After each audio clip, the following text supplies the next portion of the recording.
Yeah. This is the Legacy League. Tell me what will your legacy be? Yeah. The playoffs are here for the Massachusetts Legacy Leagues. We just wrapped up our quarterfinals matchups. We got a lot to talk about. We got a really close game we'll talk about first, and some very exciting matchups to come for our next week's semifinals. We'll talk about that close game first. It was a 2-point win for FTG versus RI Wave. That will be the first game. All right, we got FTG, RI Wave. FTG took this one 69-67. Ethan Austin leading the way. A bit of a quiet night, honestly, for him. 18 points, 9 rebounds, 4 assists. Only 18 points is quiet for Ethan. But I think that's what the key was for this victory, because we got Sebastian DeLone scoring 14 and Daquan Durham scoring 14 points as well with 8 rebounds. Spreading that ball like we've kind of been nagging him the last couple of weeks. He finally did that. Look at this. They get that win.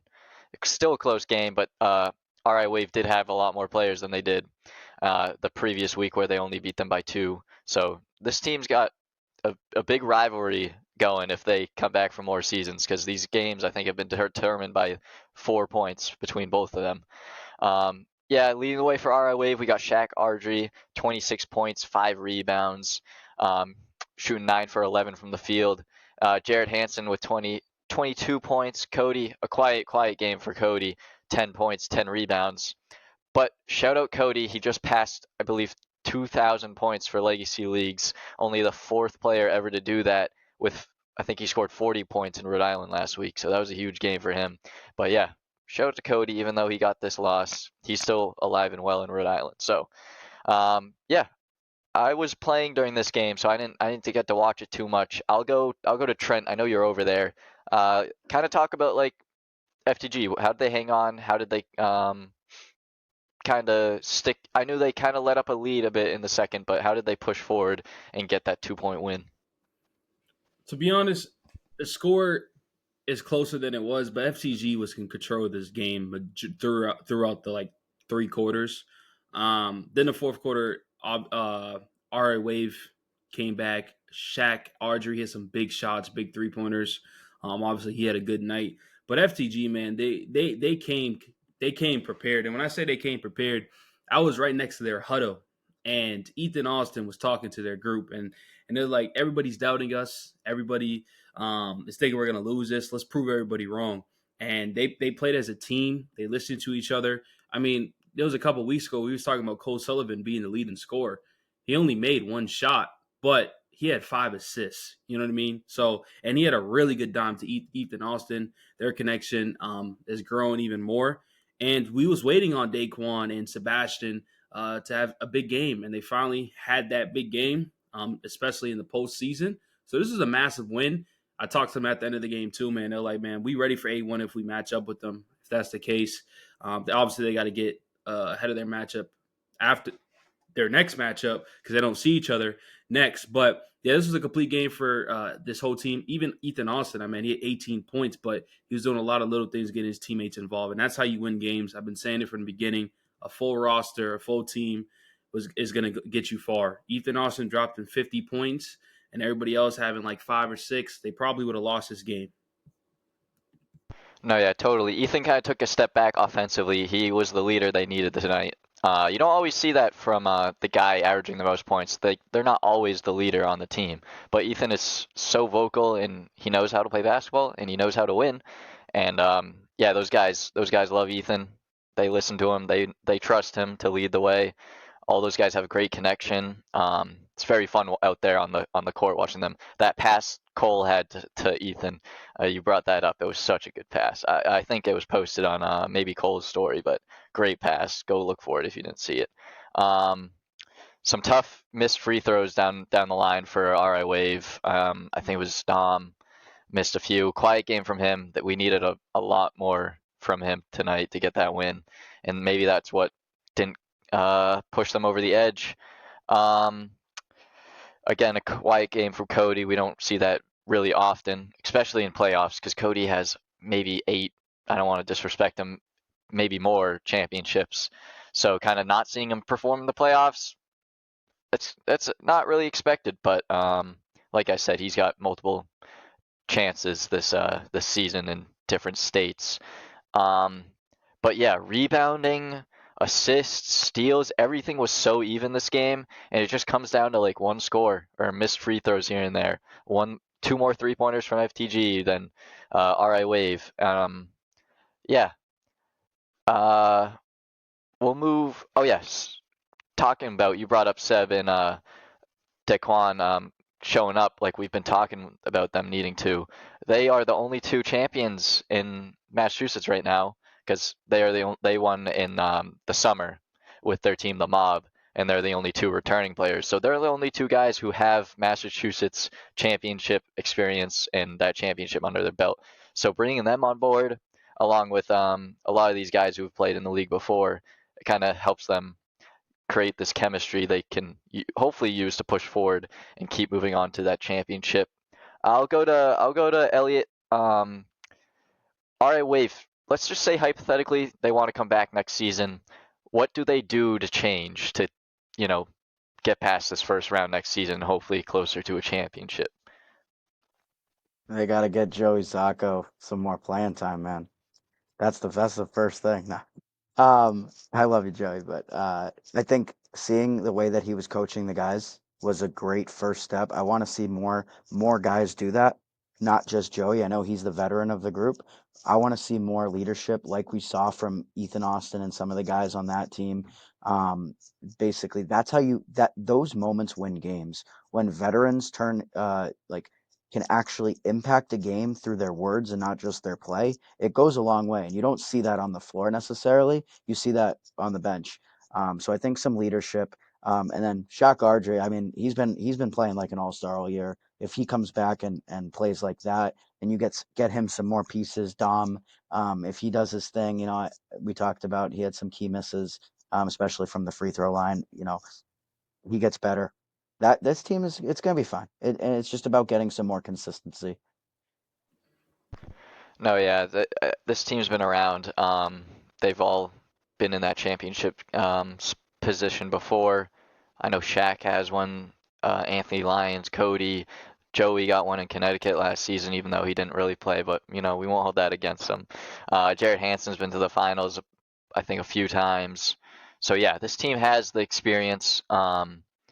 They know what it's like to win. They know now what it's like to lose. So, which Cody doesn't. I don't even. Cody's probably only lost in the playoffs a few times. So this is one of his few times he's lost. And yeah. So they've got this experience under their belt. Whether they come back and use that as motivation or ways to change and grow as a team, we'll see. We don't have any confirmation on any teams returning. I know A1 says they're returning. We don't know who's returning on what teams. We don't know too much, so we're talking hypotheticals here today. Um, I'll give Will a chance to talk about this game before we move on. So talk about how like RI Wave has the experience and they've got the like a scoring star like Shaq Audrey. How does that not translate to a win? They seem like they have all the key pieces, but what's the difference in this game? Well, I think the difference in this game was FTG came off of a bad loss to run it up, and they knew that RI Wave was no slouch from the close game they had earlier in the year that went to overtime, of course. But I think at the end of the day, I think the change that was needed was the involvement of DeLone and Daquan Durham and Ethan Austin not doing everything. And I think that really threw off RI Wave. Because RI Wave is last game, Ethan Austin dropped 53 points the last time these two teams played. So I think that's one thing that they were definitely like, all right, we're going to expect Ethan to go off and get a load of points and not really go through the other guys, when in reality he did go through the other guys and it worked out. Cole Sullivan being there was huge. I remember after that game, 2 weeks ago when I interviewed Ethan, he told me they really missed Cole, and it shows on the stat sheet with the 5 assists, of course. And Gallo coming off the bench, being a spark like he's always been. I mean, this was FTG. This was classic FTG at their fullest, and just putting their wrath on RI Wave. And yeah, RI Wave has the experience, but they've kind of been all over the place all year, and not a lot of people have talked about that. But at the end of the day, the better team won, and I think the experience in Massachusetts will help RI Wave down the line, but FTG right now is the class of the league with that victory, especially coming off of a big loss, showing that they got that grit to come out and win a playoff game. I I know what it's like to play FTG after a loss because we played them both times after their losses in the regular season, and they beat us by 40 each time, and it was not fun, and we were all dying on the court. Trent, you wanted to say something before we moved on? Yeah, just real quick. Anthony Lyons, I believe that's how you say his name. He is a big part of their this team or for winning championships and stuff like that. Has experience, and he completely fell off this winter. I mean, comparing from the summer, he was averaging 16 points a game to 6 points a game, and he's shooting 13% from the 3 point line, which last year he was shooting 48%. So, and then the biggest game they needed him against, obviously in the playoffs, he didn't even attempt the shot and he didn't play much at all. I don't know if there was something that happened, but he was on the bench, but he stepped in for like one quarter and then I didn't see him play after that. So if they're going to come back, they need him to step up because he plays a big factor in this team. Yeah, him and Shaq are also a couple of guys that play in Rhode Island as well. I know their team's killing it. They're still in the playoffs, so they still got a chance to prove themselves in Rhode Island, like a lot of these RI Wave guys. I mean, come on, it's called RI Wave. But yeah, definitely a quieter season from him. I think he was an all-star last season, so yeah. I mean, you can't you can't have a perfect season every year. You can't always get better. People get worse, and they have these ups and downs. But that's life, and people learn, people move on, people grow. So shout out to him. Hopefully he kind of increases that play in Massachusetts. Yeah, I want RI Wave to stay around. I know that's RI and there's an RI league, but I do like seeing like these guys come from other leagues trying to prove themselves in Massachusetts. And even though it didn't really work out this season, I still want to see them come back. Yeah, I think we've said enough about this game. We'll move on to our second game. A bit of a controversial game. We'll talk about it. B2A run it up. Yeah, this game went a bit one-sided here. B2A took it 79-40 against Run It Up. I mean, everyone on B2A doing what they do. I think they only had one guy on the bench, bit of missing Neville and a few other key guys. But Mo Ashley leading the way, 23 points. Jakai Nelson, 18 points, 12 rebounds, 9 assists, one shy of a triple-double. Cabrera, Daraj Advance, just being those defensive anchors that B2A needs to get them past these games. Samaj shooting a nice 4 from 6 from the field, doing that efficiency when they need it most here in the playoffs. 9 points from him. Everyone putting in the key pieces that kind of got them past this run it up. Run it up though, it's hard to not talk about it. Didn't have Sean Yard. I mean, this is a 39-point loss. Sean Yard averages 32 points a game. Without Sean Yard, I can't say Run It Up's going to make it past many teams, if any teams, because you got Casey Key scoring 26 points, 15 rebounds, and then no one else scoring over 10 points, and let alone that, they only had 3 guys score. So not good at all from Run It Up, besides Casey Key doing all he could. You feel bad when you see a team lose their best player not showing up. We don't know what happened. We're not going to blame Sean Yard if he had something going on. We can't just call him out for that. But it's kind of a bummer. They came off a huge upset. We were all hyped on the podcast, saying like this could be an upset. But we bet against B2A. Trent's told us not to do that, so maybe we should have listened. Yeah, I'll go. I know Trent, you had to leave, so you didn't watch this game fully, but we'll go right to you first. What is Run It Up without Sean Yard? Kind of talk about that. Run It Up without Sean Yard is probably worse than the Party Crashers. I mean, this is not a really good team at all. Like, if you have 3 players scoring and then the third player and Guy Jones had 4 points, you know what I mean? Like, you had 2 players in double digits and Fred Vaughn and Casey Key. They're just not a great team. They definitely need to add some more players over there, bring Sean Yard back. And also it's like, I feel bad for them, man. Like they were 4-4, man. Like they finished off the season 4-4, and those are tough 4 wins. They had a massive win to finish the season. You feel like that's momentum going into the postseason, and then obviously they missed out on their guy Sean Yard. We don't know what happened there, but it's funny. Like I was watching it a little bit, and I'm looking at the score, and I'm like, I knew BTA is a good team, but I'm looking on the court, and I'm like, hold up, where's Yard at? Like I didn't see him then. I was like, dang, like I see why the score is the score. I still think BTA would have pulled out this victory, but I mean, run it up. They had 4 to 5 players pretty much throughout the year. Some of their players, didn't really show up. So I think run it up needs to do a little revamp, do some recruiting players and come back, because I think they got an offensive player of the year and possibly, who knows, MVP, who knows, whatever is going to happen with Sean Yard, because I voted for Sean Yard. I'm hoping he wins MVP, but we'll see what happens, man, with that. But they're not a great team. I bet money on Party Crashers. I guess thank you for that. Yeah, I mean, Casey Key had a tough season last season.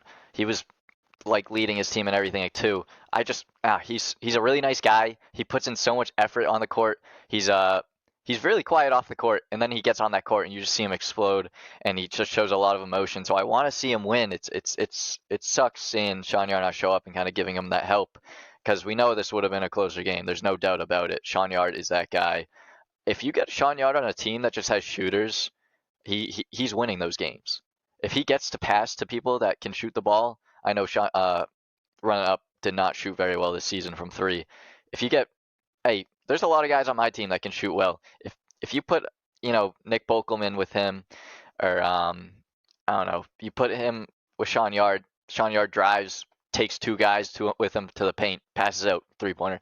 There's just those little plays that he can't really do on Run Up that I think if we put him on another team, he wins those games.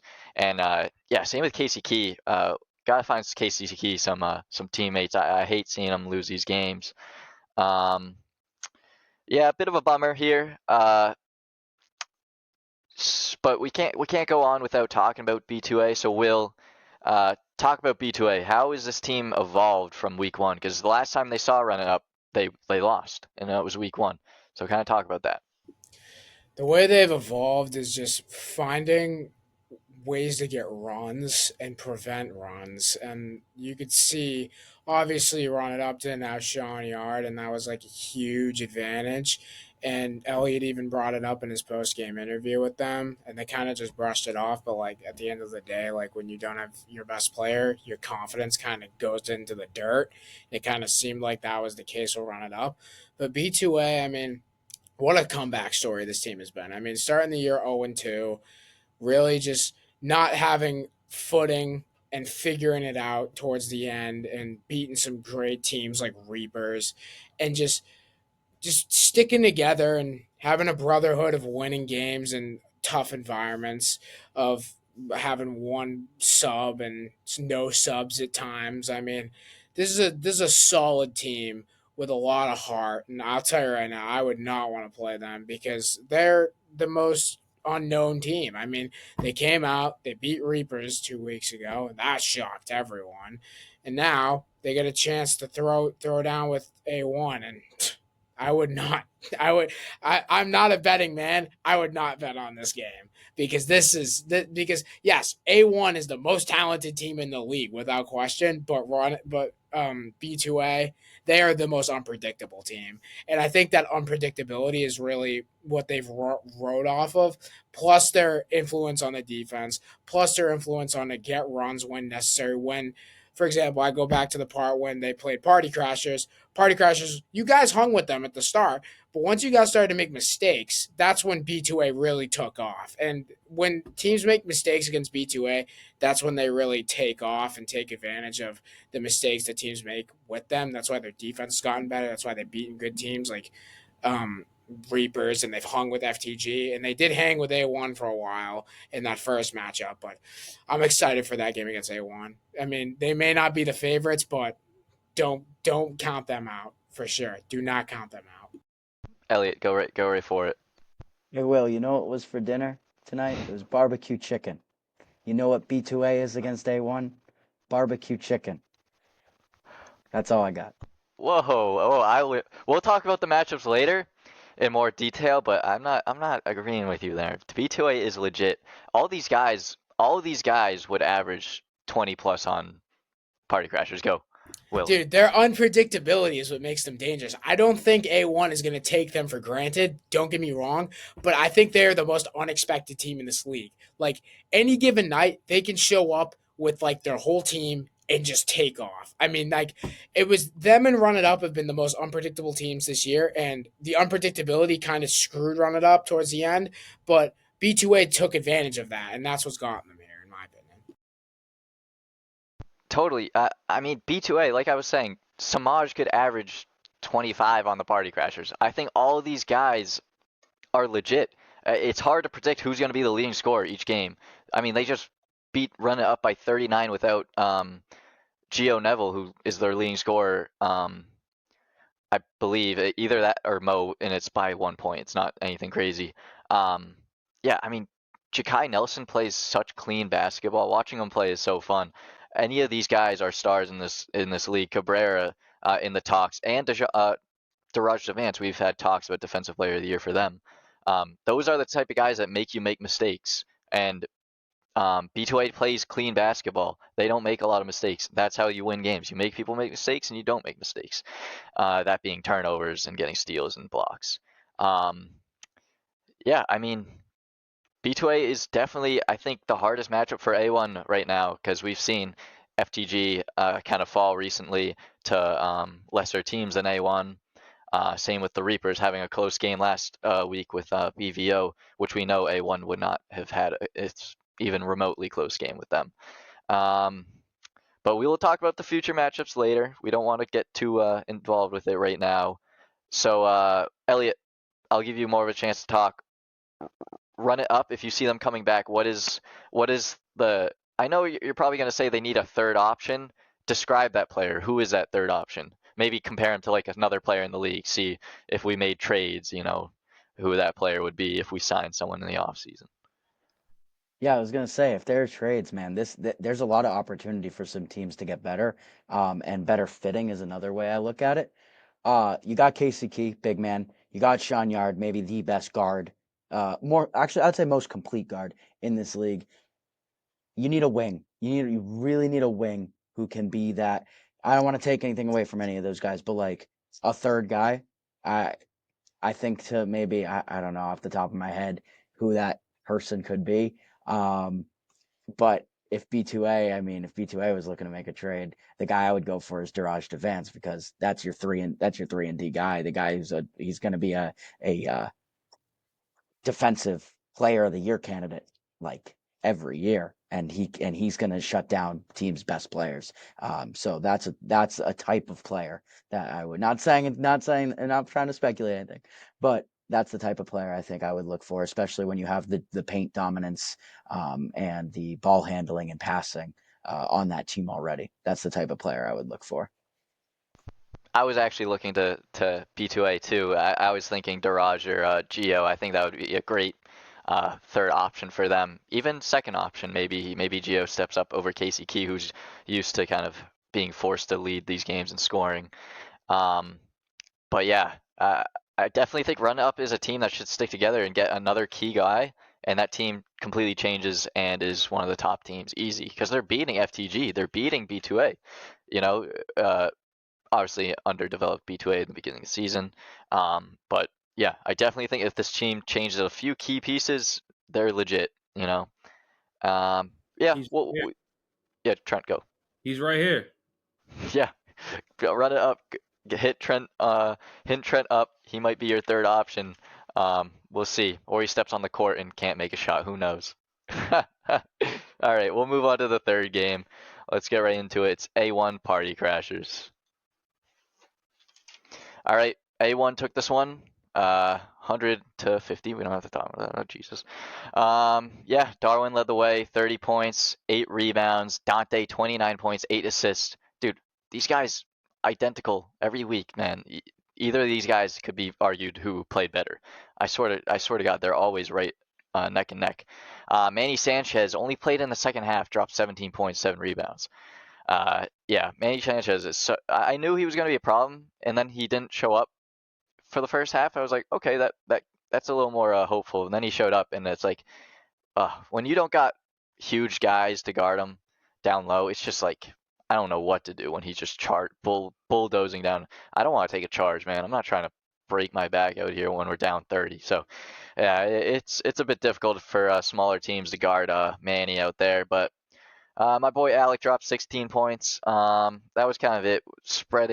We spread the ball out on Party Crashers end. Everyone kind of scored. Yeah. Uh, I'll go back to Elliot. You can start first here.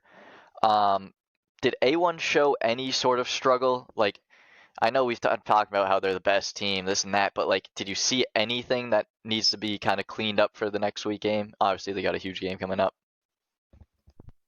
C, no. If I had to speculate about a problem that they could face in the second round, in the semifinals or the championship, uh, it might just be overconfidence. I genuinely, uh, I'm telling you guys, I'm not trying to be biased at all. That I don't see a weakness. Do you guys see a weakness on this team? I mean, i- if you beat yourself, right? If let's say something goes wrong, can you gel? Can you get over that hump? But something has to go wrong for that to even be a scenario. So unless guys are saying like, "Hey, I need the ball more," or "Hey, dude, why aren't you playing hard enough? I don't care that we're up 20. Like, keep playing hard." The only like chemistry is really the only thing I can think of that could even separate these guys, and they're so locked in. They're so locked in right now. It's a business trip for them every single game. It is a business trip. It does not matter who they are playing. There is no magnitude that is different from the next business trip every single time, and they don't care who it is. They're gonna go down and they're gonna have the same strategy to beat you every time. And their two best players have showed up every single game. I mean, to say they don't have weaknesses, I feel like every team has a weakness. There's no perfect team out there. I don't think their paint defense is there. I really don't. They have 11 blocks all season. Guys, I have 7 myself. They don't have shot blockers. So if you get against a team like B2A that can get to the rim, I mean, as long as they're not turning the ball over, that's what I said about last week. The RI Wave didn't turn the ball over, but they just couldn't score on offense at all. And that's what killed them. But they didn't turn the ball over, and I don't think that press they do, when they're not clicking like that, that's a weakness. When you got everyone who can score on B2A, and you kind of can't leave like Felix Moore down in the paint when you got Jakai, uh, Daraj, Cabrera, Geo, you got all those guys out there. You got to have someone guarding up a little bit more when all those guys can shoot and score really from anywhere. I don't think Mo played against them when they played the first time. His mid range is such a key aspect to his game that is how he scores. And they kind of, once you get past the first 2 guards, the big guys don't really step up as much. So that mid range is going to be open for Mo. And maybe I'm spoiling their game plan right now, but who knows? Will, I knew you wanted to say something about A1, so go for it. So A1, they hold their self to a very high standard, and I don't blame them. They are the most talented team in this league, but I could see them getting frustrated with each other to start this game because you guys, yeah, it was a 10-point game, but Party Crashers was kind of sticking around at the start, and that was pissing them off. It was really making them mad, and they were yelling at each other from the bench, and they were giving each other a lot of scrutiny.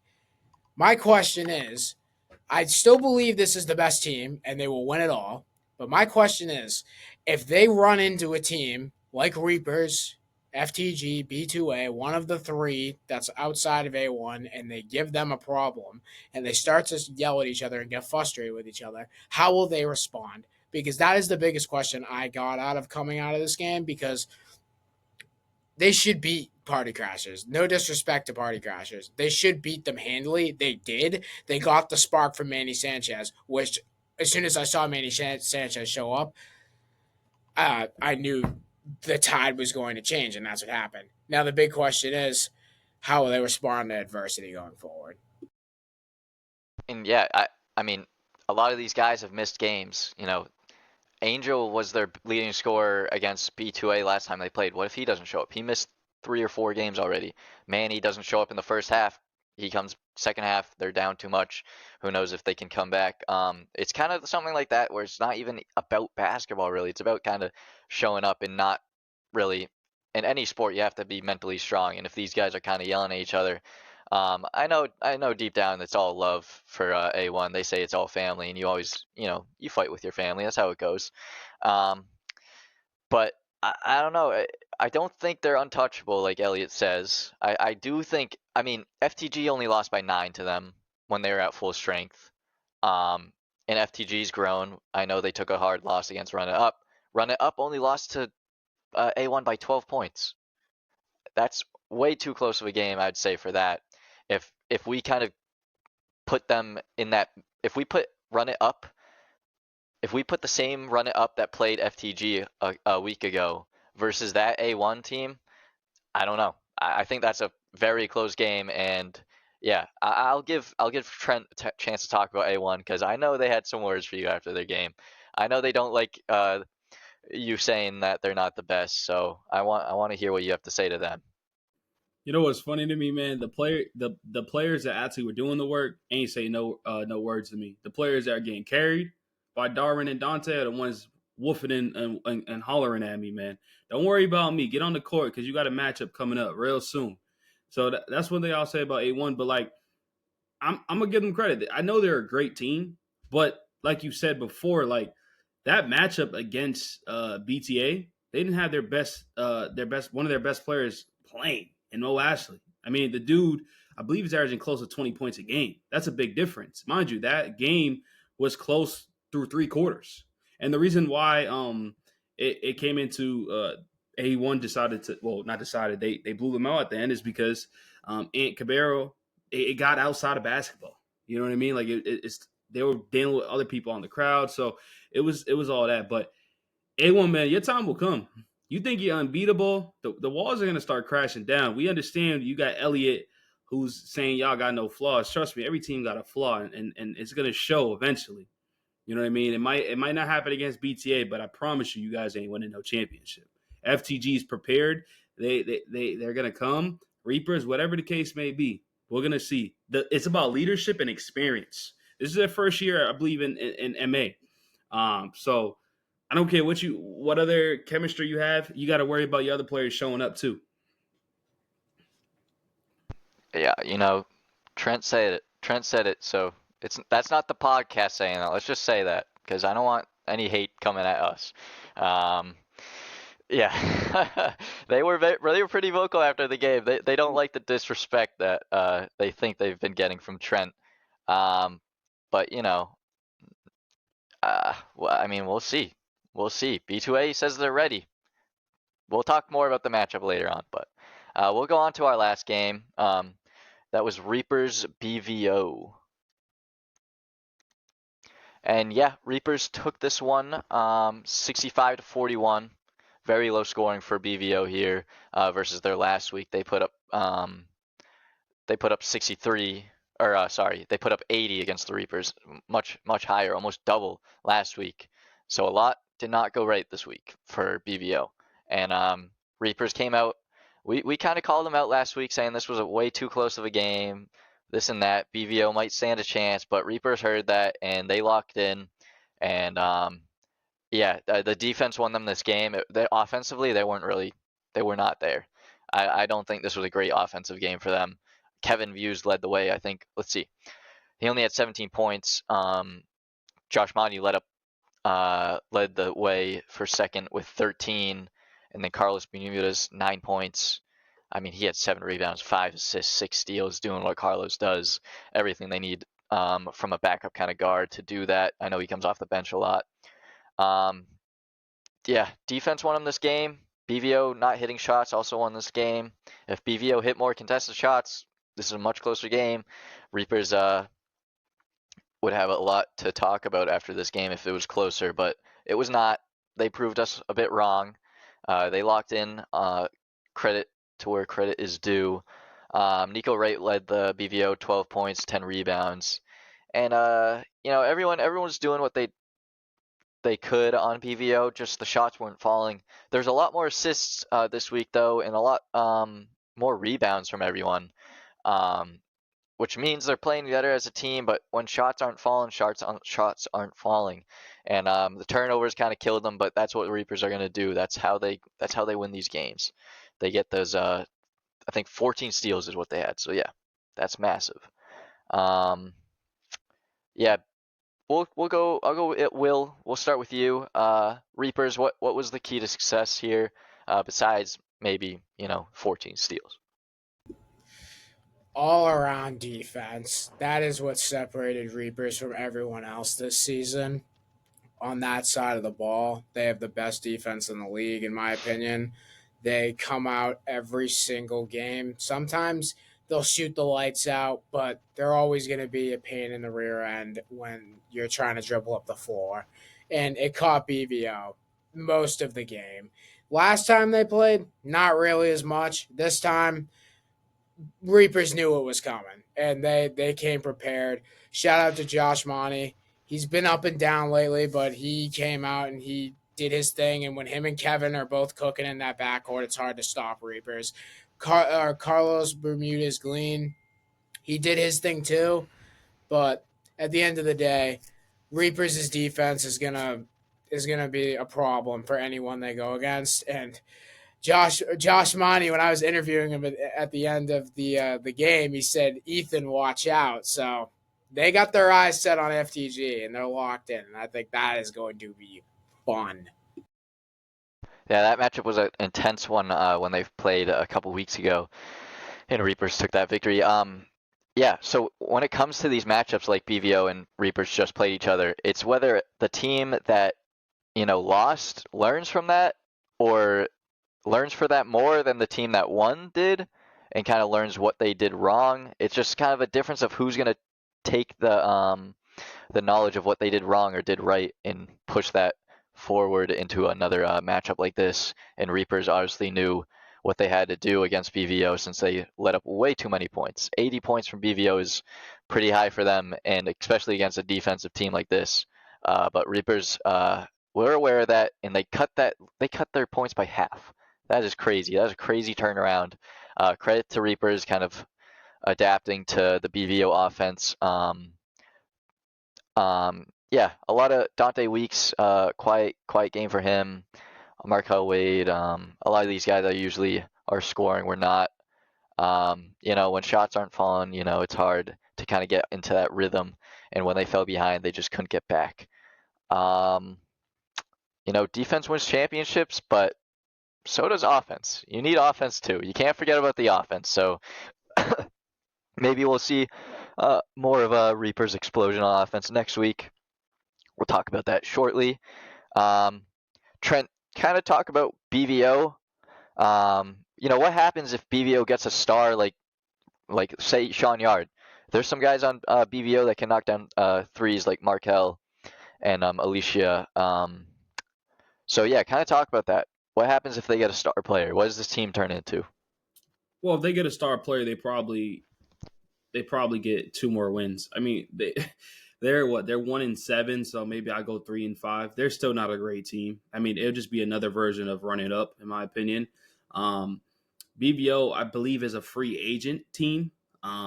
So they kind of was gaining connection throughout the season, and then they got a tough matchup to start the postseason. Now they're eliminated, of course, but they if they're gonna run it back with the same team, man, they played a whole season together.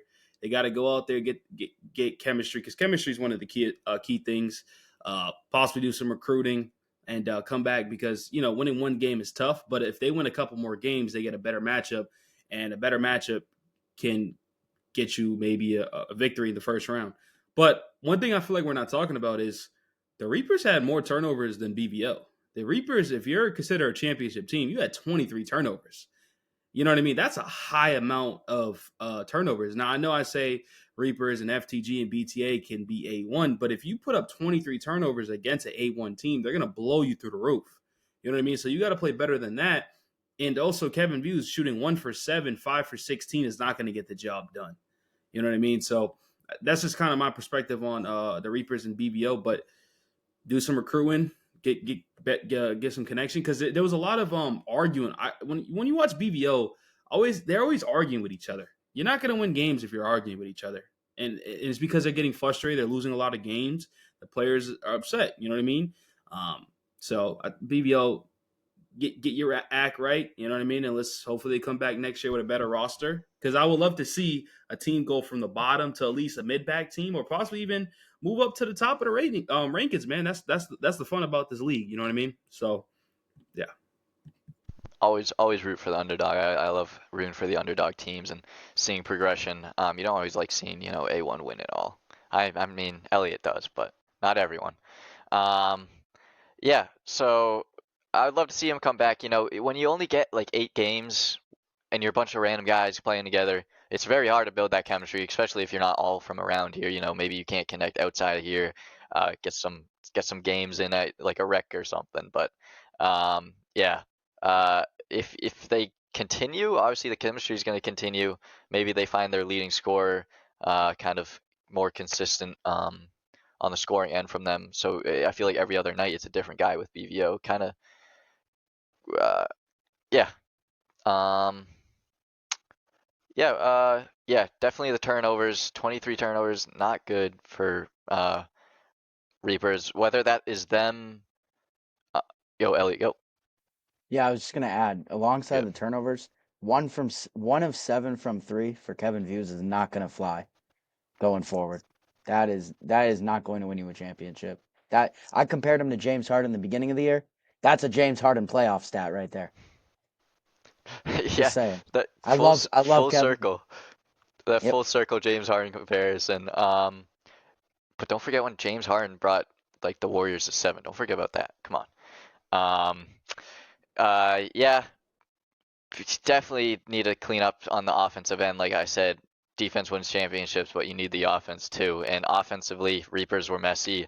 When they kind of got that lead, they were just throwing lobs that were just going out of bounds, or throwing crazy lobs that they just couldn't get in, and that would cause these turnovers and missed shots. And yeah, uh, they thought they had this game a little bit, and then they just were hucking up shots that they shouldn't have, kind of ruining their stat lines a little bit. But um, we'll go right into it. We're talking about playoffs, so let's move on to the next round here, semifinals. Reapers versus FTG. Last time we saw them, Reapers took it 63 to 53. That's a 10-point loss. You don't see that much from FTG, especially that big. They didn't even lose by 10 to A1.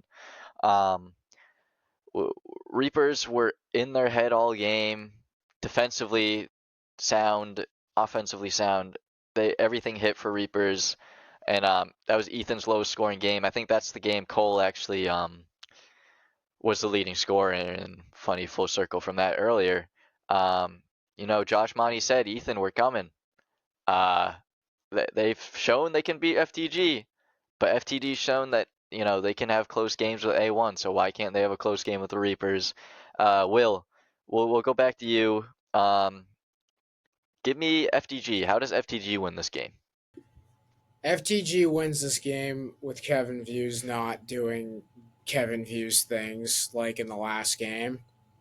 And with the help of Cole Sullivan and getting a good amount of points, as well as Ethan Austin getting more than 18, Sebastian Delone doing the same thing he did in the last game, and same with Daquan Durham. And if they're all and Terrence Gallo as well. I mean, if all of those players are doing their thing and contributing and being a team with chemistry that can score off turnovers and in transition off fast breaks, FTG's a hard team to beat because they can hit threes. And I think their one question mark coming into this game is their defense. But Gallo's been a good defensive guard off the bench for them, so I'm not too worried about that. But it's at the end of the day, this comes down to the mental game. Reapers love playing the mental game, and FTG fell for it last game. And we'll see if they fall for it again. But I think right now both teams are locked in. But FTG just came off of a tough win. They came off of a tough loss last week. They came off a tough win. So we'll see if that momentum continues. But I think this game is the best game this week, without question. It's style versus style. Defense, best defense versus second best offense behind A1. Yeah, the chemistry here for FTG, I think they, besides, I'm gonna shout my guys out here. Besides the Party Crashers, I think they got the best chemistry. Me and my guys have known each other since we were literally 5 years old, so it's hard to beat our chemistry. We don't really yell at each other and stuff, but neither does FTG. Um, and I think all those guys know what they need to do to change this game.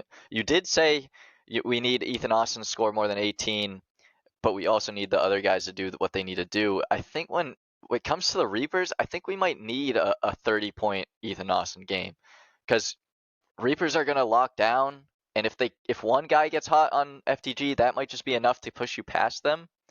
Because the Reapers aren't gonna let everyone score 20 points against them. B2A wasn't able to. I think they had two guys kind of lead the way for them for that game. So yeah, they're not gonna allow, you know, Sebastian, Cole, Terrence, they're not going to let them all score 15 or more. So I think this might be a game where we see two higher scorers, either that's Sebastian, Daquan, and we know Ethan's going to be one of them. That's what he does. He leads this team. If it's not him, he's going to have assists and he's going to have rebounds. So a bit of a quiet game for him when they first played. Definitely a mental thing right off the start. The Reapers kind of broke them down, steal after steal, stop after stop, and it just shots weren't falling, open shots weren't falling, which we don't see too often. I think this is going to be a much closer game than a 10-point game. I don't even know. I can't even make a prediction. I'll wait until you guys do. Elliot, who's winning this game? And you can kind of tell me why. I got FTG, man. I got FTG. I think Ethan Austin comes through. I said this on the way home, I think, after last game. I said this to Will. When it comes down to who I trust to rally the troops and they end up with a big win, Ethan Austin's the guy. And I don't know if I can say the same about any other team, really. Like, I think all the other teams rely on skill more than leadership. Like, Ethan Austin's that voice, and I think Ethan would agree that sometimes he doesn't have it in a game. Sometimes he might be cherry picking. Wink, wink. Like he knows what his role on this team is, and he rallies the troops better than any that I've seen in this league. So I'm gonna go with FTG. I think they get it done. Then Trent, we'll go right to you. Same thing. One thing I'll say, it's hard to beat a team twice. Simple as that. That's for A1, that's for Reapers. Reapers came prepared this game in the regular season. FTG, I promise you this. Daquan and Sebastian were their two lowest scorers. That's not happening in this matchup. It's not happening. That's gonna change, right? I mean, when Daquan only has 3 points and 2 field goal attempts. Yeah, this is gonna be a totally different game. I said this before, man. I struggle to find the second real guy for this Reapers team. Like, you can look at other teams and be like, okay, Sean Yard, Casey Key, FTG, you could say Ethan, Sebastian, Daquan, whatever. Like, the list continues to go on. But for Reapers, it's like, okay, if you got Kevin Views, Carlos comes off the bench. Josh Monty's not having the best season like he did previously. So, like, I struggle to find that second guy. Now, they can have big games. It could happen, right? But I just think FTG is going to pull this game away. Ethan Austin had 6 for 18. Once again, it's hard to lock down a player 2 times in a row. It is. Ethan Austin is always going to remember this game. He was 6 for 18. He's a veteran in this league, so he's never going to shoot that bad. These other players are going to step up. And I think Cole Sullivan, like, he was their number one guy in this game. I don't think he would be the number one guy again, but I think he brings other assets to the team that's going to help them win. So, hey, FTG, if you're listening to this, man, I'm letting Kevin Views shoot 23s a game because the way he's shooting lately has been horrible. So I'm letting him shoot and letting everybody else beat me because I don't know who that second guy is. If it's Josh Monty in interviews talking about we ready for you, you better step up, man, because they hear this stuff. You got to step up after that. You can't come out here and drop a 6-point 3 for 5 game. You just can't do that. I need 20 plus points. So I'm excited. I got FTG winning this game too. Yeah. Will, did you have FTG too? I actually didn't make my pick, All right, you pick now. but I agree with the guys. I think FTG has a good opportunity here to catch Reapers at the right time with Kevin Hughes not shooting his greatest. And I trust Ethan Austin to be clutch in this situation. Reapers knows what it takes to get to the finals. They made it last year. Does that experience help them in this matchup? Obviously, they have some new guys on their team, but I think FTG is starting to figure it out, and that's going to help them down the line, especially if Cole Sullivan is present. That duo of him and Ethan is very hard to stop. So I'm going to take FTG off of trusting Ethan to take advantage of the flaws that Reapers has had lately. And Kevin Views, man. I like you too, man. You're a good guy, man. I'm just analyzing, man. I'm just analyzing both teams, man. All right. Trent's got to stop making enemies out here. I didn't pick yet. This is such a hard game. I mean, Reapers are the 2 seed. You all picked FTG, so this is technically an upset we're all picking here. Reapers beat them by 10 last matchup. Do I think Ethan will replicate a tough game like he did against them? No, I think he's definitely gonna have a comeback game. But the Reapers had an undefeated season last season, and they lost in the finals. Sometimes that hunger is just enough, even if it's like, you know, it's gonna be such a close game. But even when that taste of the championship was right there, and it got ripped from you by like 2 points, I think, to the Mob in the summer, you might just want that championship more than them, and that might just be what it comes down to. Reapers, I think, have been the last couple weeks. Kevin Views has kind of stepped up as a leader, I think, for them. He's told them, like, stop worrying about the refs, stop worrying about calls, stop worrying about the other players, just be quiet and play our game, and that's how we're going to win. So I think if they just stay calm, don't let some bad calls go. Like, just let it go, man. It's the bad calls are gonna happen.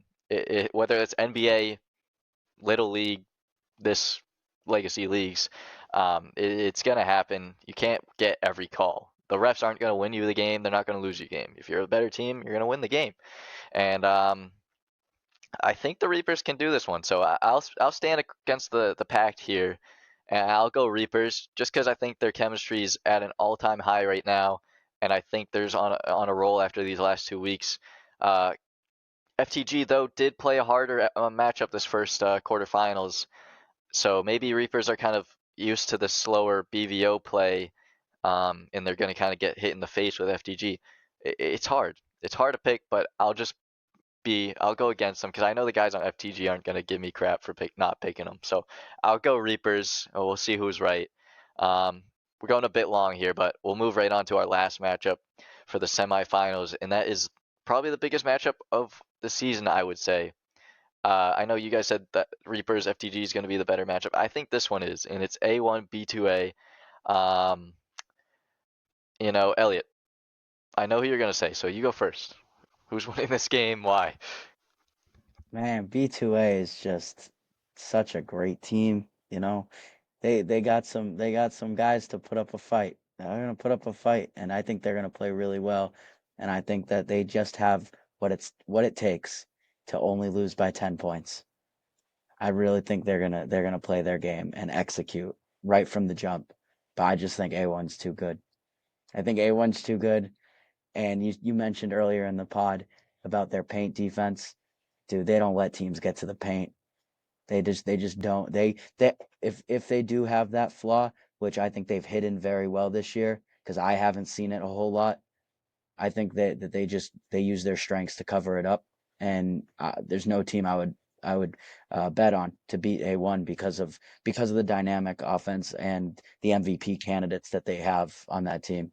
So you know, that's my pick, and I think A1's got a trip to the finals. No, you said that perfectly. I did bring up the shot blocking and the paint defense is their weakness, but when teams kind of cover up that flaw with their strengths, I think that's a beautiful way of putting it. Yeah, that's what A1 does, and they don't even let you get to the paint sometimes. Darwin, Dante getting 5, 6 steals every game, um, putting up those numbers. I think I'm right when I say they do have the most steals So that kind of counteracts the least. I think they have the second least blocks. So yeah, they make up for it in other places. That's how A1 kind of has performed this season. Obviously, they're undefeated, so that weakness isn't technically a weakness that we should, pinpoint and kind of look at too strong. Last time B2A and A1 played, there was no Manny, but there also was no Mo, two of their top guys. Definitely completely new game here. I think the slate's clean here. I don't think we look at this matchup at much because A1 pulled away at the end. That's just a hot streak versus a cold streak. We don't know what could happen if B2A hits 2 more shots. A1 doesn't get the ball back here and there. Completely different game. Darwin and Dante both had under 20. I think that was the only game all season they've both been under 20. So I think this is going to be a completely different game from the first one. I'll make my prediction last because I can, because I'm the host. I'm gonna force you guys to go on the spot first. That being said, I see your face, Will. You go now. Who's winning this game? Or at least, if you're gonna pick A1, tell me how close it's gonna be. I think B2A has a good chance of giving A1 a run for their money here. I don't think B2A will win, but I think they will give them a run for their money. I say this is a single-digit game. I wouldn't say 2, 3. I'd say more like 8. I think A1 will win because they have the two best guards in the league, the best duo in the league of Darwin and Dante. And I think that's what'll pull them over the edge in the end. But I think this is A1's championship to lose, and I think if they do get stopped, it will not be in this round. But I think B2A has something to prove, and they're going to come out vicious, firing away from 3. Who knows if they'll hit? If they hit, then my prediction will be right, but we'll see. I got A1 in a very tight game. All right, Trent. I'm expecting something different from you here, so that's why I picked you last. I wanna hear it. Let your B2A fans know what you think about them, and your A1 haters what you think about them. Listen, BTA, I agree with Will and Elliot in the sense of having the 2 best guards, but BTA, the roster construction is 10 times better than A1. Simple as that. That's not even an argument. They rely on those 2 guards. When you look down at A1's depth, Manny Sanchez is cool. Does he show up? That's a question mark every week. Outside of that, they don't have great players. They rely on their 2-3 guys right there, and it got them 8-0. Good stuff for them. But the playoffs is about depth. Playoffs about having a good roster constructed, and I think BTO just has that. They also have Anthony Cabero early in the year was going to be in the defensive player of the year conversation early in the year. So just because he wasn't maybe not the finalist, he's still a solid defender, and he got a lot to prove that game because how that game ended was wild, especially with him, right? And then also they didn't have their best guy in Mo, and you could say, oh, Manny wasn't there either, but I think it's gonna be a close game. I think it's goes down the wire. If BTA starts off fast, they can they can win this game. Because I haven't really seen A1 and losing going down 8 to 10 points. Can they recover that from that against a good team? I don't care if they're losing 8 to 10 to a weak team early in the first quarter. Of course you can come back, but from a good team like BTA, outside of those first 2 games starting the season, this is a high tier team that you can put up there with FTG and Reaper. So I'm going BTA all the way, man. I can't wait to prove y'all wrong, and Will and Elliot, and can't wait to see that Go team no longer here in the playoffs, man. Oh, that's some big words from Trent. That being said, I'm gonna go with B2A too. I'm gonna go with them. It's hard to bet against an undefeated team, but the confidence B2A had after this game, saying like, we know what to do. We have a game plan. Like, easy. They seemed like they knew what they wanted to do, and I always wrote for the underdog. You guys are shaking your head, but I also picked Party Crashers to beat them. So can I really not pick B2A? Come on, Willie, talk, go. I'll finish off. I'm not disagreeing with you guys. I respect your opinions, but I think I think A1 is beatable, just not here. That's all I'm gonna say. I think it is. I think it's not crazy to say. I don't know. B2A seems so confident, and it's hard to root against a confident team like that. A1's, I'm not gonna say cocky. They deserve to be cocky. They haven't lost a game. Go, Elliot. I just want to say this: in a world where B2A does get the upset win, that I think that's a finals victory. I think whoever wins this game is going to win the whole thing. Yeah, So, just gonna put that out. we'll move on right after I talk to our champions picks, depending on how we think these new matchups are gonna go. But yeah, like I said, I think B2A has the heart. Their chemistry has grown so much. I think it just keeps growing every week. And coming off a Reapers W, blowout quarterfinals W that we all said was going to be close. I know no Sean Yard, but still. Yeah, I think they're ready. I think they've grown from when they played A1. I think this was just a fourth quarter game last time they played. Definitely going to be a different game if Mo shows up.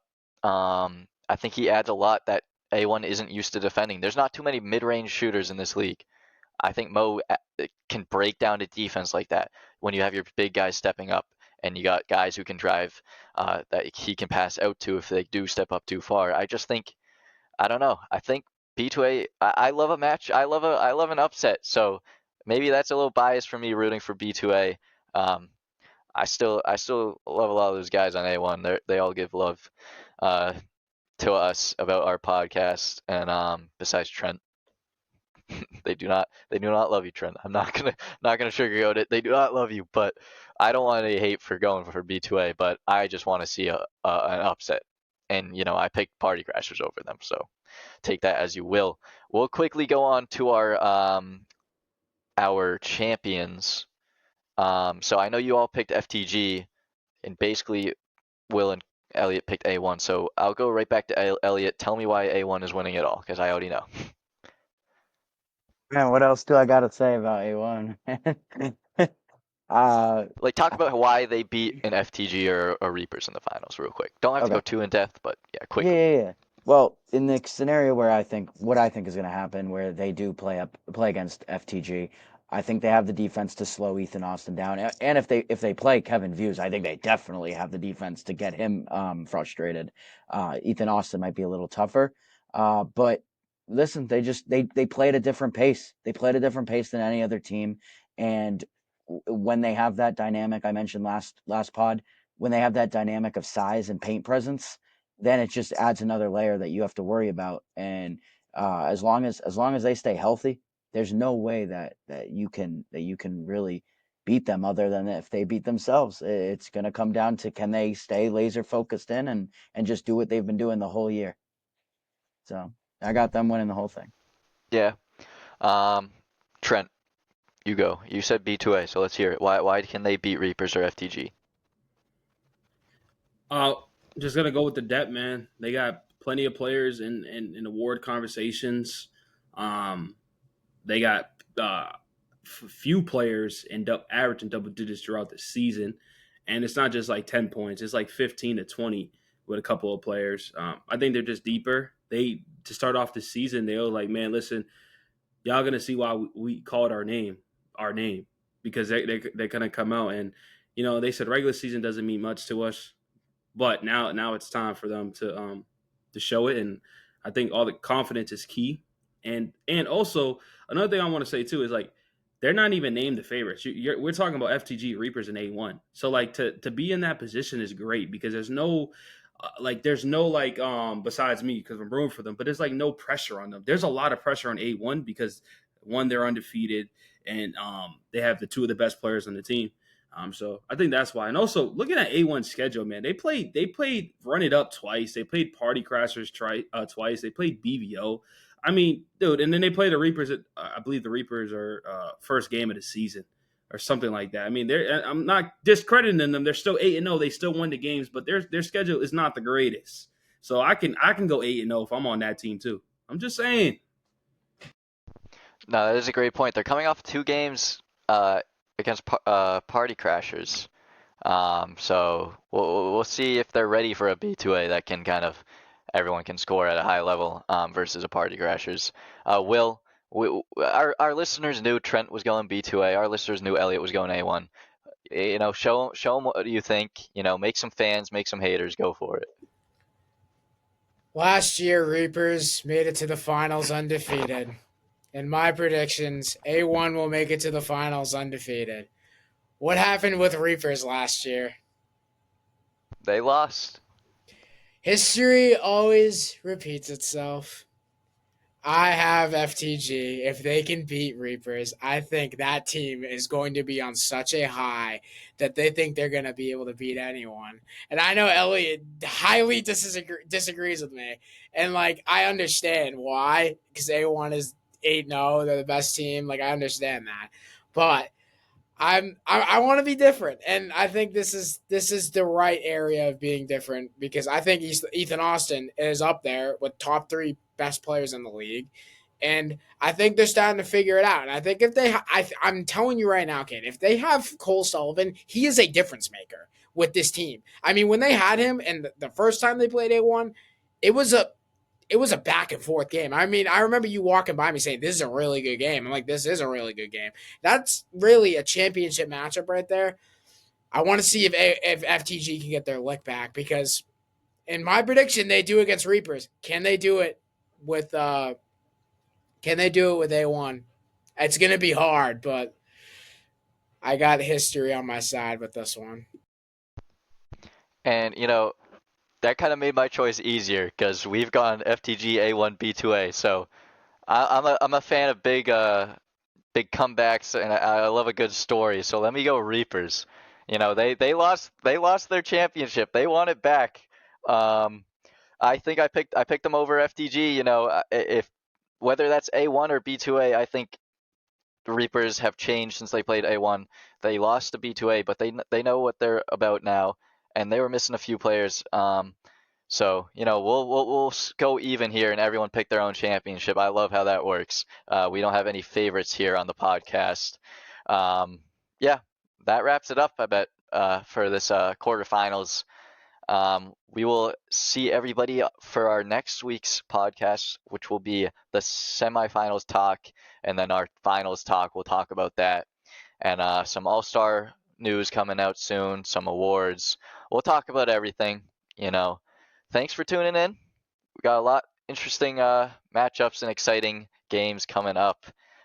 Shout out Trent, shout out Will, shout out Elliot, shout out our listeners. Thank you guys. We'll see you next week.